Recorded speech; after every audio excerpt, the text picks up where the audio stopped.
L'ultimatum de Tshisekedi à Macron. Bienvenue sur SkyZip 1243, votre chaîne d'information. Nous vous invitons à aimer, commenter et partager cette vidéo afin d'accroître sa visibilité et de permettre au plus grand nombre de suivre l'évolution de l'actualité en République démocratique du Congo.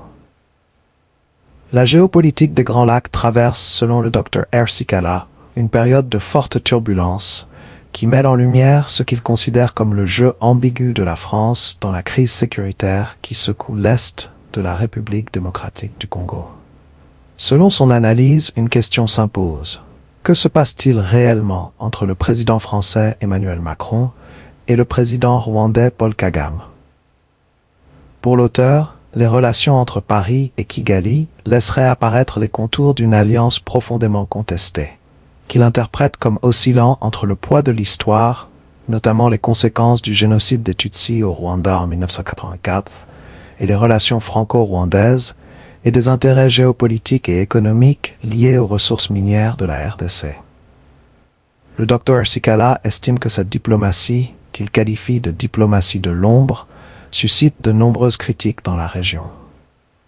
Selon lui, plusieurs voix dénoncent ce qu'elles perçoivent comme une forme de complicité passive, voire un soutien indirect aux ambitions attribuées à Kigali dans l'Est de la République démocratique du Congo.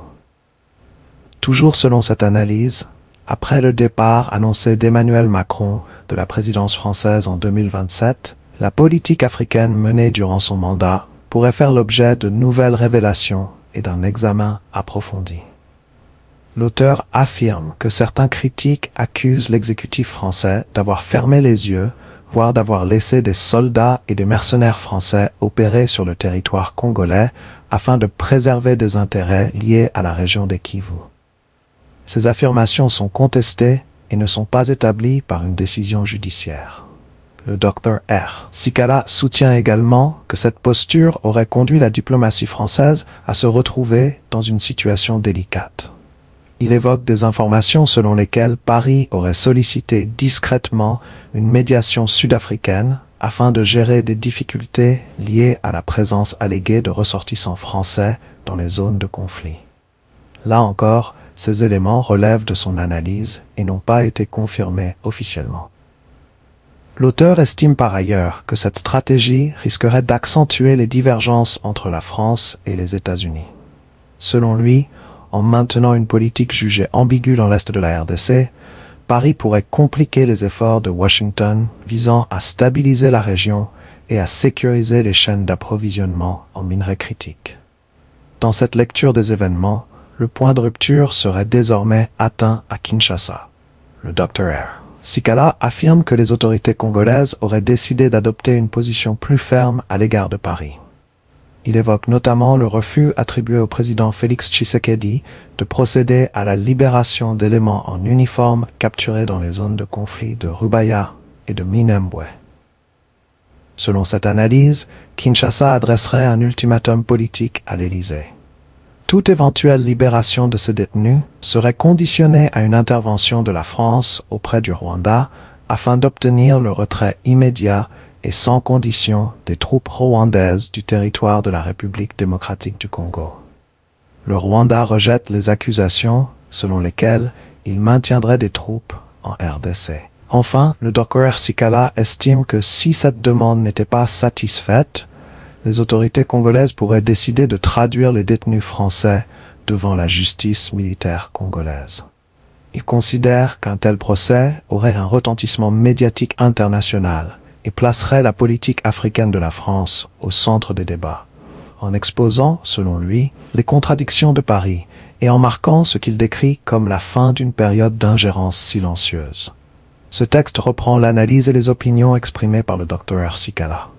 Plusieurs des affirmations qu'il contient sont contestées par les parties concernées ou ne font pas l'objet d'une confirmation officielle.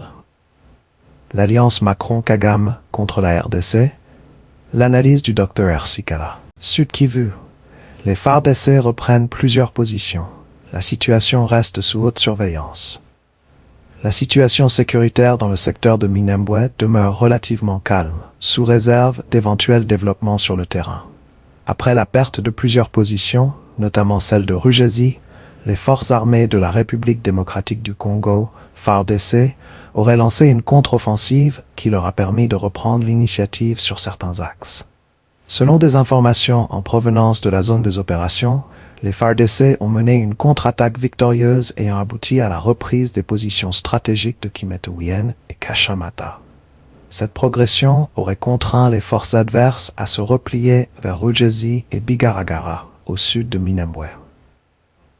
La situation humanitaire demeure toutefois préoccupante.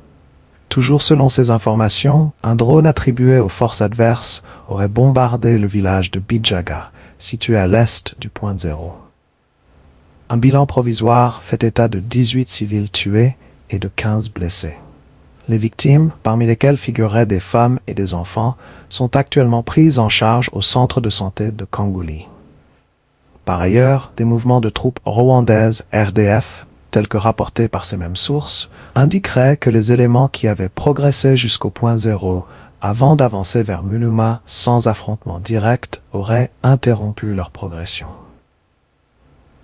Ils attendraient des renforts en provenance de Goma avant d'envisager une nouvelle offensive. Selon cette évaluation, ces forces ne disposeraient pas, à ce stade, des moyens nécessaires pour lancer une attaque contre Baraka sans appui supplémentaire. Ces informations n'ont pas fait l'objet d'une confirmation indépendante. La situation sur le terrain restant particulièrement évolutive, les bilans et les positions des différentes forces pourraient évoluer dans les prochaines heures. C'en est terminé pour ce sujet. Nous vous invitons à aimer cette vidéo et à vous abonner afin de ne manquer aucune de nos analyses et réflexions consacrées à la situation en République démocratique du Congo. Souvenons-nous qu'il ne faut jamais trahir, car nous n'avons qu'un seul pays. Nous vous remercions avec un profond sens du patriotisme pour votre attention.